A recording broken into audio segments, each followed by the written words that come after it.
name's Tim. I'm the lead pastor, and we actually started this series that we're in. It's a short series leading up to Easter last week. And by the way, can we all just say Pastor Russ killed it last week with an amazing message. Great job. I told him to save that message for when we're 21, but he's like, I have to do this message about when the wine runs out. And it was so good. I was like, how do I follow that up? And I thought, you know what? You know what's a better miracle than that? When the money runs out. We're going to talk about that today. I'm just kidding.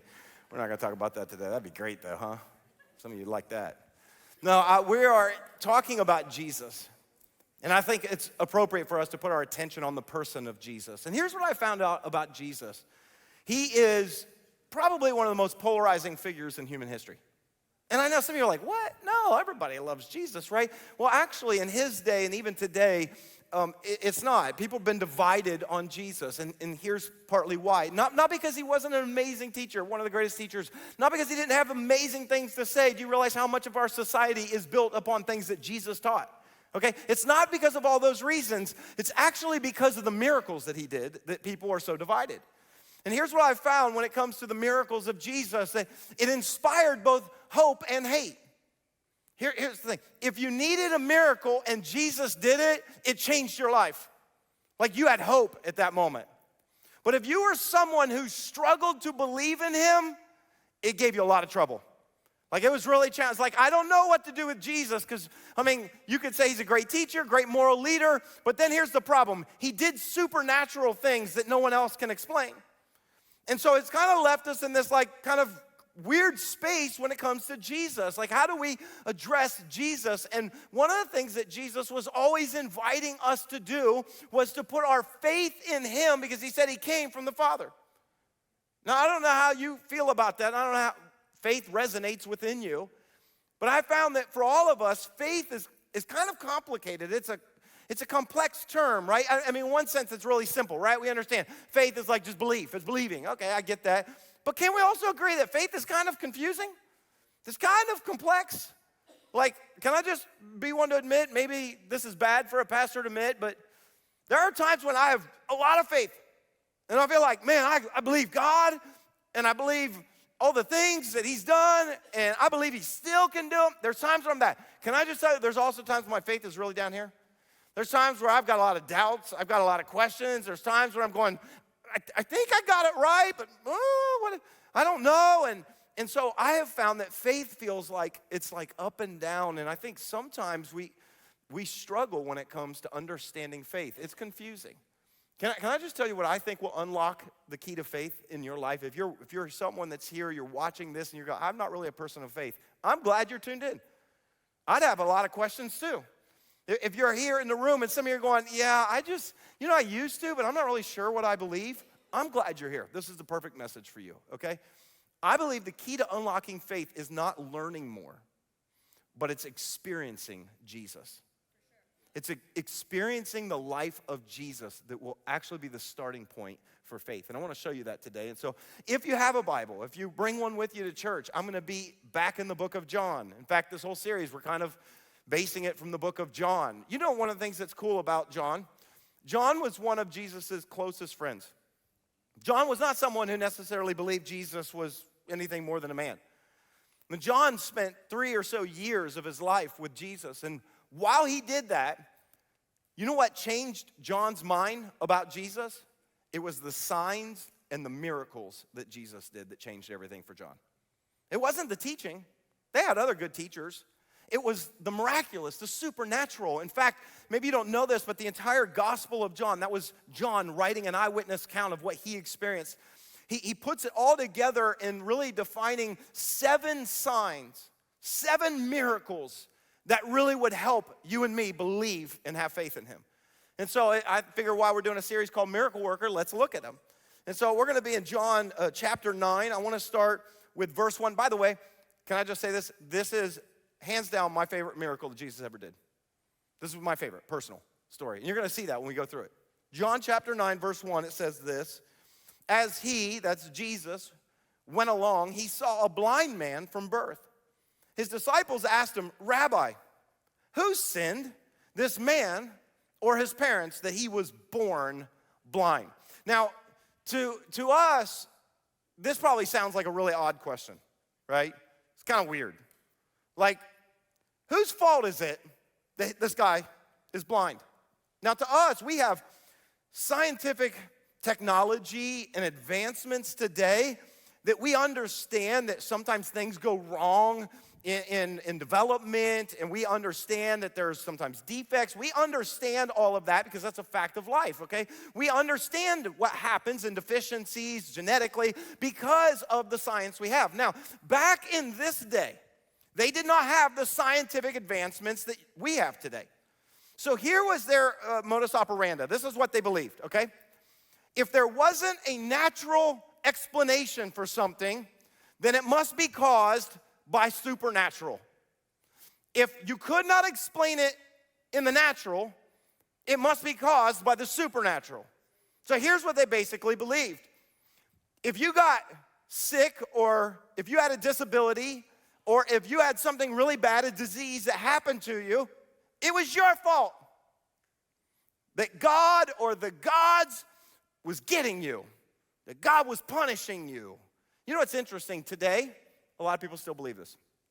Even if you don't believe in God, you hear people say this all the time. When someone does something bad, like, oh, karma's gonna get you.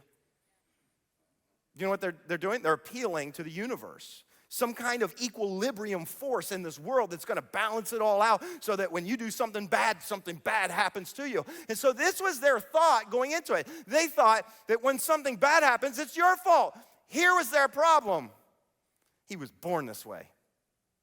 That makes it hard, because I don't know any of you have, like, you know, when you hold a nice little innocent baby, a brand new infant in your hands, and you're looking at them, and they're so perfect, and they're beautiful, and they're innocent, and they don't even have the cognitive ability to mess up. And so they're thinking, wait a minute, this doesn't make sense. Okay, all our life we were like, no, if you messed up, then bad things happen to you. But this was a baby. It was born this way. That doesn't make sense. The baby didn't even have a chance to mess up. So it must be the parents. They must have screwed up, and this is the penalty for it. So this was their understanding, okay? And so it might seem confusing to us, but it was a pretty rational thought back then. Here's Jesus' answer. I love his answer in verse 3. He says, neither this man nor his parents sinned. You got it all wrong. This is bad. You got it all wrong. You just don't understand it, said Jesus. But this happened so that the works of God might be displayed in him. Can I just say that's confusing? It's confusing. What do you mean? Let's go on. As long as it is day, we must do the works of him who sent me. Night is coming when no one can work. And here's what he said. While I am in the world, I am the light of the world.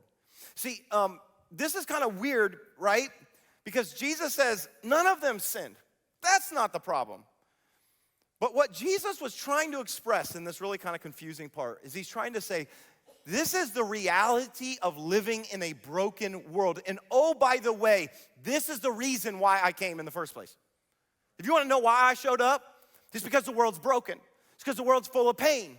And a lot of people really kind of wrestle with this because it's really hard to reconcile a broken world with a good God, isn't it? This has been an issue for a lot. This might be one of the reasons why you have struggled to have faith. It's because I don't know how to reconcile broken, messed up world with a good God. Like, why doesn't God take care of what is broken? Listen, he is. He's going to. But his plan to restore the world for some reason is not to keep us from experiencing the brokenness, but it is to do something through the brokenness to experience it. I don't love that answer, but that's the reality that we continue to see over and over. I wish God would just, God, why don't you just take care of this? Why don't you do it? I mean, if you're a good God, why can't you heal this? Why would you allow this? But for whatever reason, God's plan, he's going to fix it. His plan to restore it is not to keep us from it, but to experience something in it. And so in this moment, Jesus says, like, I'm here, and that's why I'm here, and I'm here for a time, and I'm the light of the world. And I want you to notice that all throughout this story, there's a beautiful metaphor that goes with this miracle. There's not just this man's blindness, but Jesus deals with our blindness to who he is. This is a beautiful metaphor. And what I love in this picture is that it says in verse 1 that Jesus saw the blind man, even though the blind man never saw him. And this is what I want you to hear. You might not have the faith to believe in God. I just can't believe in God. I understand that. But I want you to hear this. God still sees you. You might not see him, but God sees you. And the reason why he came, the reason why he showed up in the first place was because of your hurt, because of your pain, because of your brokenness. He sees us. That's the beautiful part of this story. And so here's what Jesus does in this moment. And this is the miracle part. This is my favorite. Look at what it says in verse 6. It says, after saying this, he spit on the ground. He made some mud with the saliva, and he put it on the man's eyes. Can we all just say, ew? I need some Purell. Okay, verse 7. Go, he told him, wash in the pool of Siloam. This word means sent. So the man went and washed and came home seeing. I was thinking, because this miracle is so strange, that maybe I was going to do a little bit of an illustration to kind of help illustrate it. I thought Pastor Russ, he got to do an illustration with wine last week. I should be able to do an illustration. That's not fair. And so they're going to bring me out, guys, they're going to bring out some dirt for me. I'm just looking, is there a volunteer here? Maybe somebody's got like bad cataracts that just come up here for just a moment. Just anybody, nobody wants to come up here? Okay, that's fine. I'm not bringing out dirt. We're not doing anything that weird. Okay, but can we all agree that this whole thing is strange? Like, this is weird. Like, every once in a while I'll spit, and my wife will go, ooh, stop it, that's gross, okay? I don't know if you think spitting is gross. Yeah, okay, it's kind of gross. This whole thing is gross. And here's a guy you can't see, and so what does Jesus do? He's like, oh, okay, all right, we'll take care of this. I got you. You know what I mean? And just right in the dirt, just mix it all up. All right, here we go, buddy. Like, can you imagine this?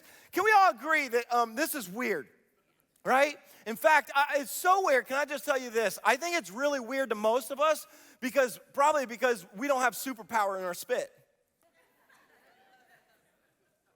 It's weird. I don't have supernatural spit. I mean, if I had supernatural spit, I'd be going around spitting on people all the time. Sometimes I do when I preach anyways, but it probably won't heal you. Supernatural spit, right? It doesn't make sense. Here's what I want you to see. There are so many things that God does. There were so many things that Jesus did, can I say this, that don't make any sense. This is our struggle. I don't understand what you're doing, God. This makes no sense. Can I just tell you, what I am discovering in life when it comes to faith is just because it doesn't make sense to me doesn't mean it doesn't have a purpose. Just because it doesn't make sense when I think God should do it doesn't mean that it doesn't make sense to God. I actually think this made a lot of sense to Jesus. You know why I think this made sense to Jesus? Because this is probably how he did it the first time. So what do you mean the first time? Yeah, the first time that he did this. Can I show you a verse? Can I show you how he did it the first time? Let me show you how he did it the first time. It's found in Genesis 2. In Genesis 2, verse 7, it says, then the Lord God formed a man from the what? Say it out loud. From the, he's played in the dirt before. He formed us from the dust of the ground and breathed into his nostrils the breath of life, and the man became a living being. So here's what we know. Initially, he used dirt to make us. So I'm picturing now Genesis differently. That God's about to form man. I never had this part, and he's going,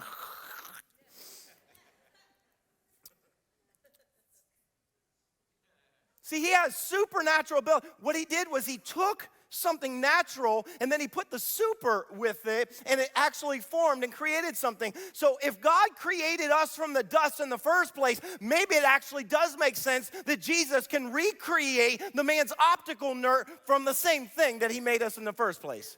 See, sometimes there are things that don't make sense to us in the natural that actually might make a lot of sense to God. I think that's the hard part with miracles. This is why I said people are split, they're divided, they're polarized with Jesus, because it wasn't what he taught, it was what he did. Miracles are confusing. Miracles seem to violate the laws of our universe. They go against everything we know that our science, everything is built upon. This is why so many people struggle with faith. I understand that.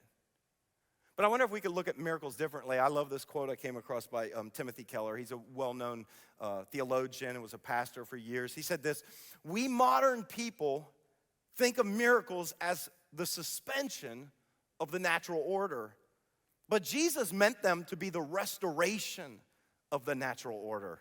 That's beautiful.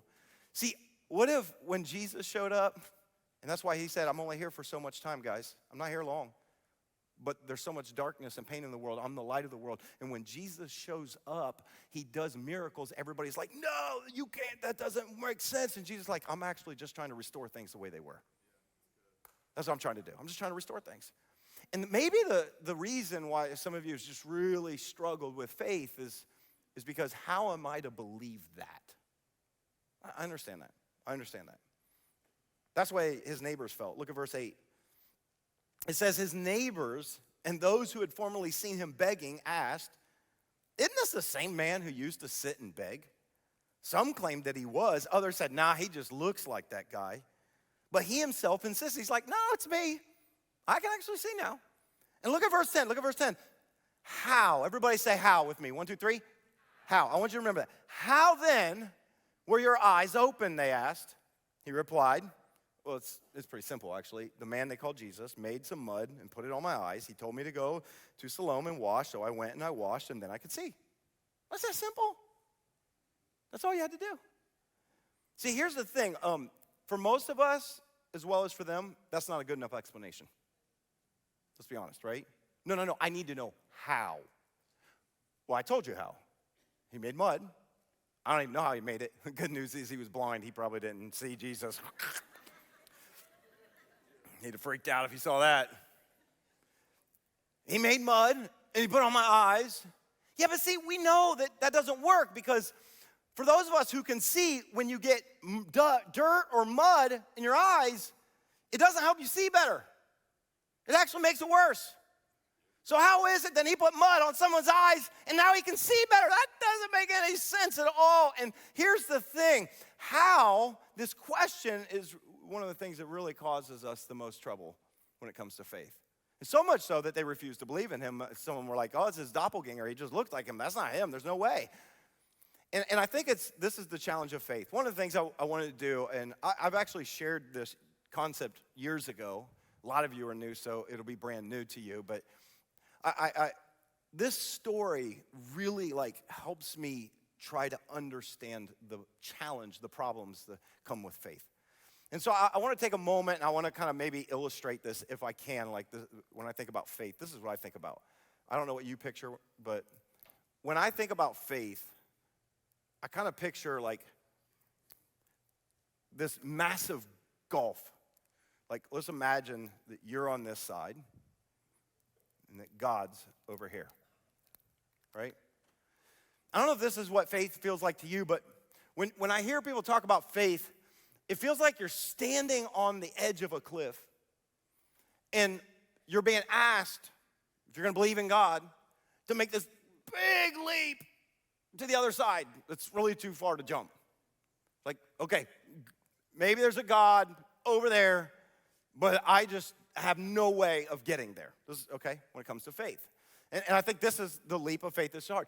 And one of the things that Jesus did when he came was he did things that nobody could explain. See, this created a problem, right? Because when Jesus showed up, he did the unexplainable. Did I spell it right? Is there an I? I thought so. I was just testing you to see if you actually are paying attention. It's a good thing you're awake. Jesus showed up and he started to do miracles. And everybody's going, but how'd he do it? Well, he put mud in my eye. That doesn't work. How am I to believe you unless you tell me how? And so this is for most of us, the question that we need answered to become the bridge to get across in faith is how? That was the question they kept asking. Well, how'd he do it? Well, I told you. No, that's not good enough. I need a better explanation or I cannot believe. How? This is, right? This was the question they asked. How? It wasn't just them, the people that first saw him. It was even the religious leaders. This was their problem. This is why they had such an issue with Jesus. And So his friends and all the people that see this guy who's now blind, he's like, I don't know, but I can see. So, all right, let's go to the religious leaders. When we're dealing with the supernatural, let's go ask them. They're experts, right? And so I want to show you what happens in verse 13. It says, they brought to the Pharisees the man who had been blind. So they drag him along. Come on. It says, now the day on which Jesus had made the mud and opened the man's eyes was a Sabbath. Therefore, the Pharisees also asked him, notice this word, what? How he had received his sight. I've been telling everybody this. He put mud on my eyes. The man replied, and I washed, and now I see. Some of the Pharisees said, this man is not from God. No, for he does not keep the Sabbath. But others asked, here it is again, the same question, how can a sinner perform such signs? So they were divided. Jesus is polarizing. They're divided, not because of what he spoke, but because of what he did. And then I love this, verse 17, they turned again to the blind man. What have you to say about him? It was your eyes that he opened. And I don't know how you read this, but this next line, I read it kind of like the man replied, he's a prophet? I know it's not a question, but that's how I read it. He's a prophet? I don't know. Here's the thing. They couldn't understand how, and they didn't like when he did it, so they refused to believe him. No, you weren't really blind to begin with, right? They couldn't understand it. And so here's what happened is this big how question that keeps getting in the way. And here's what I have found is that oftentimes when it comes to faith, when we get to the place of we see the unexplainable, we would say, I can't explain it, so I choose not to believe it. That is the posture of most of our world today when it comes to faith. I can't explain it, so I refuse to believe it. That's the posture that most of our world takes when it comes to faith. It's not just in life, but I think about this in all of our sciences, and I think about when it comes to all of that. Can I just say, much of our world is unexplainable. We've advanced a lot in science, and I love that. It really helps. What does science do? Science helps answer the question how. It never answers why, but it answers how. And most of our world has gone to a place where we got so much scientific advancement that until I can understand how, I refuse to believe. By the way, that is the method of science and how we approach everything. But here's what I've discovered. There's so much in our world that is still unexplainable, and yet we still choose to believe it. Even in our science world. Like, for example, we have no idea how the universe got here. None. But you can open your eyes. Reality is, it's here. You're here, I'm here, stars are here, planets are here. We have no idea how matter came in the first place. We know there was this big explosion, possibly billions of years ago, and then it formed all these parts, but we don't know how it got here. We don't know how it started. We have no idea, but we still believe it. Why? Because we see it. Think about it. We have no idea how universal laws got here. You know, we got like gravity, and we got all these forces in our world. We got constants. And listen, all of our science is built upon it. But guess what? We have no idea how it got there. We have no idea. It's funny to me how we have so many things in our world that we see and we choose to believe even though we have no idea how. Can I tell you another one? Human consciousness. We have no idea how human consciousness came. I mean, we just evolved, but how did the mind, how did consciousness? That's a huge issue. That's debated. We have no idea. How is it? But here's what I know. I'm aware that I'm alive. You're aware. We're alive, right? I mean, so many things in science, like, for example, quantum entanglement. I mean, you bet you were thinking about that one. People have been thinking about that for a long time. Like, quantum entanglement is this whole idea that these elements that are connected, these spooky distances, they do these things that are connected, but we have no idea in physics how it works. But we know it's real. What I'm trying to say is it's amazing to me that when it comes to if I change this to science and we say, yeah, but we see it, we go, oh, okay. But we change this to God, and we're like, nah, nope. I know, but Jesus showed up, and he took mud, and he put it on his eyes, and he could see. Yeah, probably not. I refuse to believe. That's what they were doing. Can I just say something? That's what many of us do when it comes to faith. That's what many of us do when it comes to God, when it comes to the miraculous, when it comes to things. It's like, I don't think he does it. And then somebody will tell you, yeah, but let me tell you about this miracle that God did in my life. Yeah, I don't think that was a miracle. That's what they're doing, right? Okay, so look what happens. I love this. It goes to verse 18. It says, they still did not believe that he had been blind. You weren't really blind. And received his sight until they sent for his parents. Is this your son, they asked? Is this the one you say was born blind? Here's that question again. How is it that now he can see?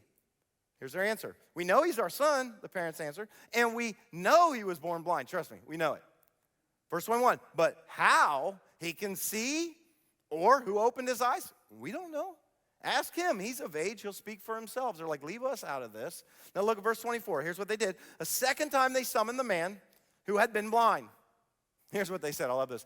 Give glory to God by telling the truth. Stop lying.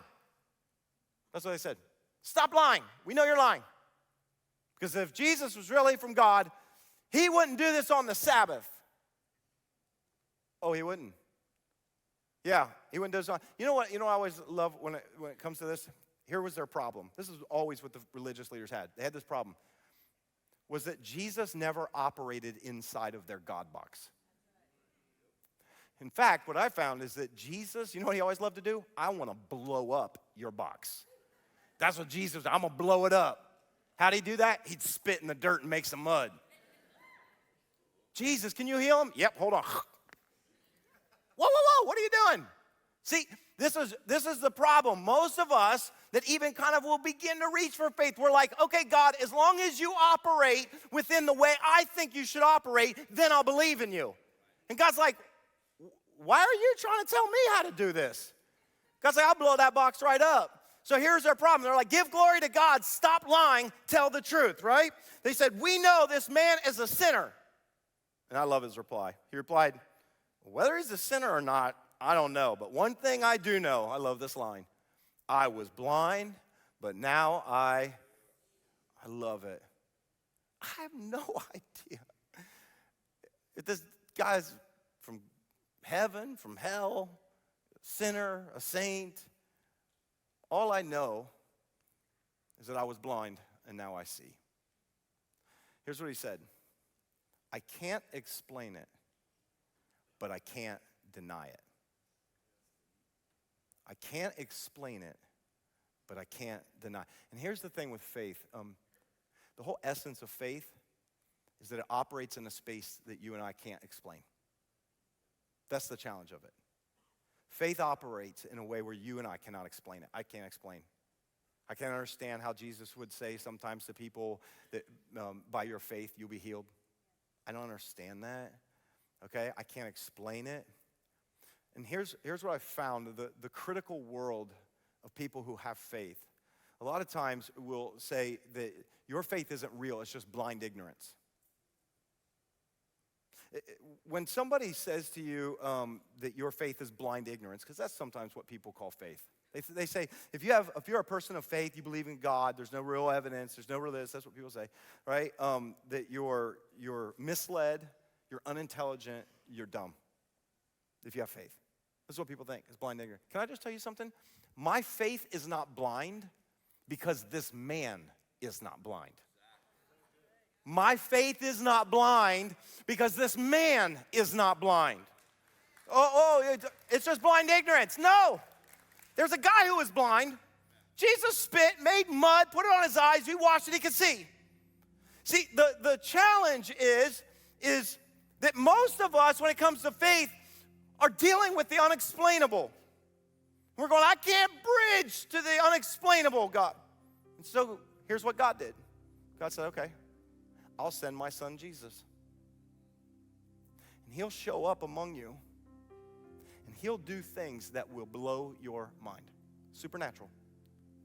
And maybe where we really should start when it comes to faith, right? Maybe we should, is not the unexplainable,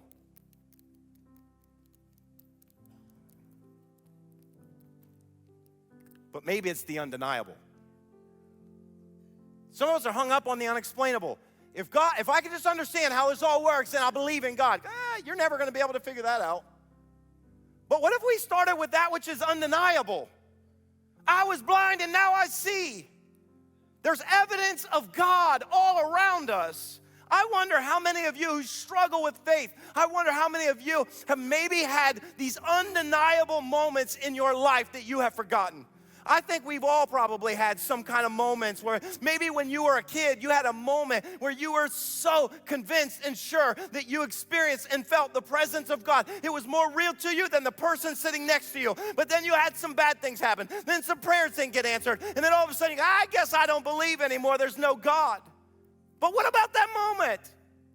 It was so real to you. Have you given that up? Well, if I could understand, stop looking to the unexplainable and start with the undeniable. Start with the undeniable. Do you know how many people have told me about encounters, experiences they've had where they feel like there's some force, there's something, there was someone out there looking after them? I wonder how many of you have had an experience like that. I wonder how many of you had near misses where you're like, whew, thank you, God. I have no idea how. I've talked to people who've walked away from car wrecks that were so bad, car so mangled. They look back, and I had someone tell me, I should have never walked away from that, and I had a few scratches. I can't help but think that there was someone out there who was watching out for me, because I still see the hand of God working all the time. Come on, what have been undeniable moments? Maybe it wasn't in your life, but maybe it was someone you know. Maybe it was a family member. I had a family member, his uncle, this was a long time ago. He was not a believer. Did not go to church, didn't believe in God. No, not at all. Really bad health. He's sitting in the hospital. Things are looking like this is not good. He's heading in the wrong direction. And all of a sudden, one night, he said that he had a moment where Jesus showed up and was standing at the end of his bed. This guy did not believe. He says, I don't know how to describe it, but Jesus came into my room and was standing at my bed and said, you will not die. And guess what? As nurses and other people walked into his room, they said the temperature had changed in the room. There was something completely different about the room. They felt something. I mean, these are nurses, doctors. They walked in the room like something strange, something weird happened here. This was a guy who didn't even believe in God.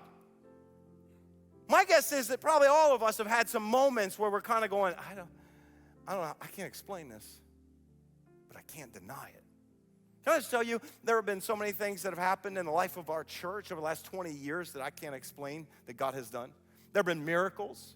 There have been moments that I've prayed for people. There was one young guy, I remember praying for him. He was having such bad chest pain. It happened for days. He was about to go to the emergency room. He said, will you pray for me? I said, sure. I just prayed for him. It wasn't anything special. I didn't spit on him. I didn't do anything crazy. I just laid my hands on him. I prayed for him, and he left. And I was like, okay, well, I hope he does all right, and hope they can help him, right? I mean, that's how much faith I have, right? He leaves. He comes back 5 minutes later. I see him sitting there in the room with tears running down his face. I said, what's up? What's the matter? Do we need to call the squad?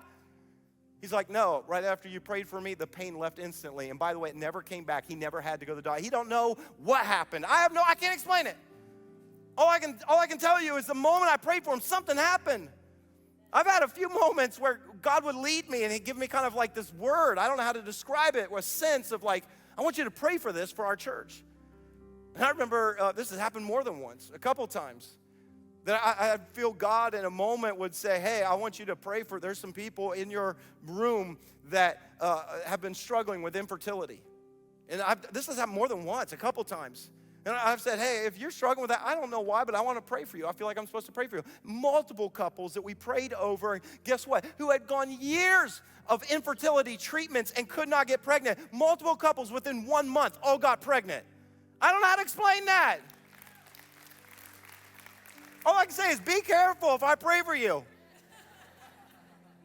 It's not me. I don't know how to explain it. There have been so many moments like that. I prayed with a woman right before this experience, and I think she was heartbroken because she was going through a separation, but she heard me tell about another moment when I prayed for, I didn't even know this woman I was actually praying for. I was praying for our room, and I felt like there was a woman here that was struggling with her marriage, and I prayed specifically that God would do something and get her husband's attention, who happened to be halfway around the world, and it was the middle of the night, and he woke up in the middle as we were praying, and he texted her and said, we need to work on our marriage. I don't know how to explain these things, guys. But I could choose to stick my head in the sand and say it didn't happen. Or I can look at all this evidence and go, no, I can't deny this.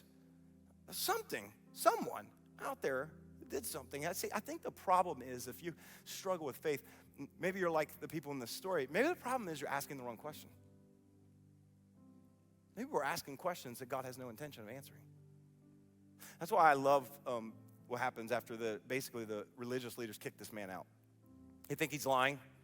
Leave the temple, don't come back. And Jesus finds him. And I love what happens the moment Jesus finds him. Look at this, verse 35. Jesus heard that they'd thrown him out.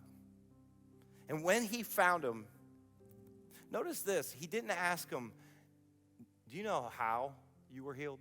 That's what everybody was asking.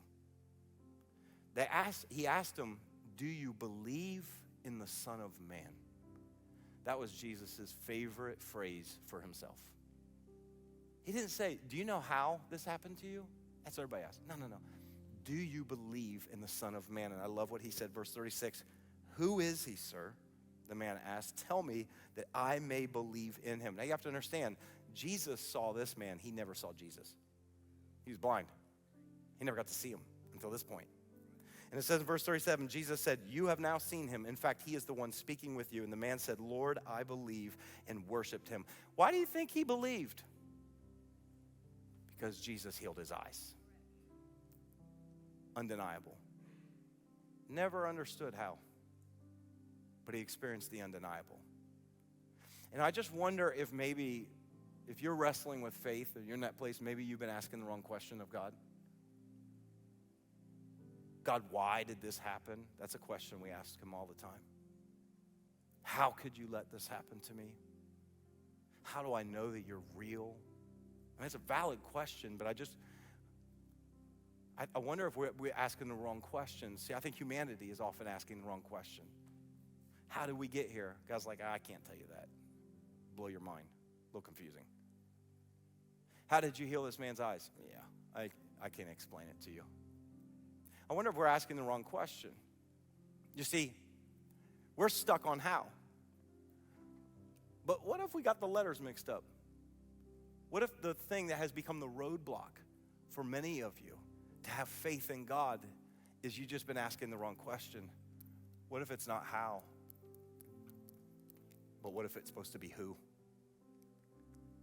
It could be the reason why you struggle with faith is because you keep asking God how instead of asking who. Because here's what I know. This is why God sent Jesus in the first place, was so that we could see him. God says, I see you. We were blind. We can't see him. God says, I'll show up, and so you can see me, and I will do the undeniable in your midst. Do you realize the mountain of evidence that surrounds the miracles that Jesus has done? Do you realize the greatest of all that we're going to celebrate in 2 weeks, which is that God raised him from the dead after he had been in the tomb for 3 days? Do you understand the mountain of evidence that exists? Maybe the problem is you're asking the wrong question. How, why? Maybe what you should ask is who. Who? Maybe this is the reason why we struggle with faith. You see, Jesus, he said these words once. He said, unless you change and become like children, you will never see the kingdom of God. You know why children can? Is because sometimes they just will accept the answer their parent gives them. Right? And sometimes we look at that and go, that's not good enough. And I understand that. But I think the point Jesus was trying to make is that you will never fully understand what you think you need to understand about God. It's never going to happen.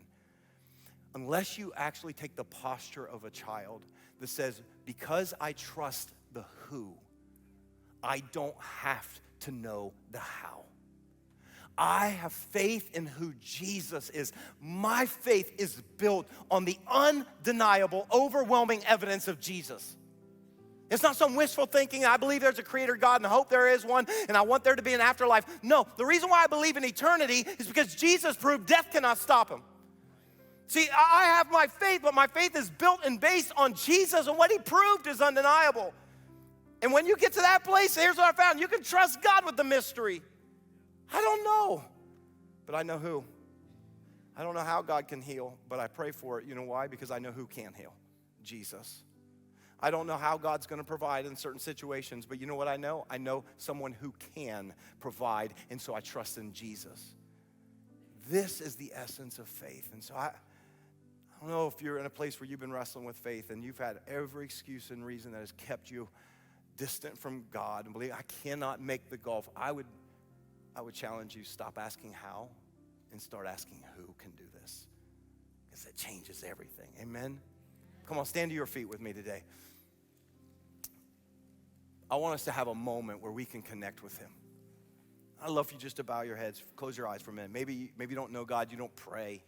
I want you just to put your thoughts on what we've been thinking about for just a moment.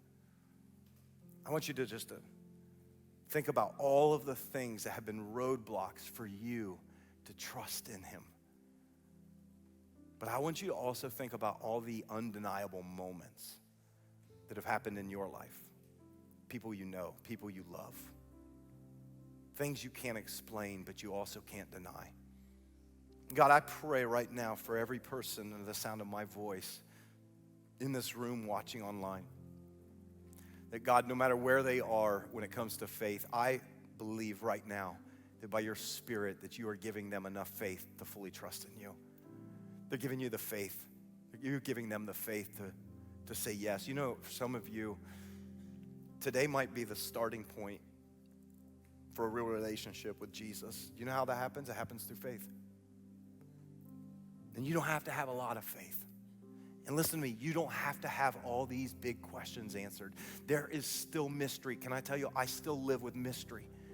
There's mystery, but you can know who Jesus is. And I believe maybe the Spirit of God is really speaking to some of you right now.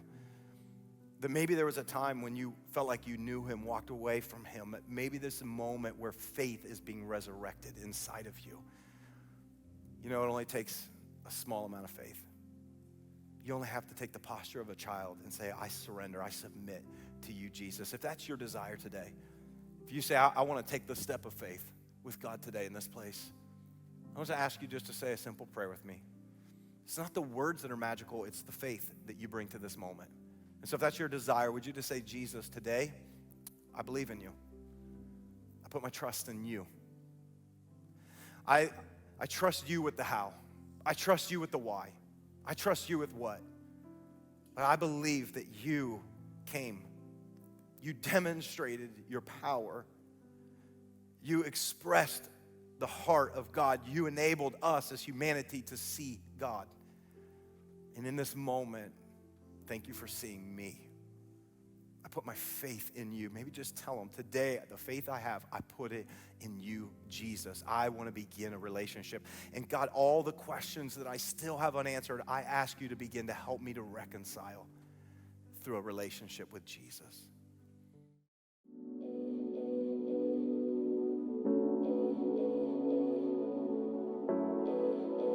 Thanks so much for tuning into this message.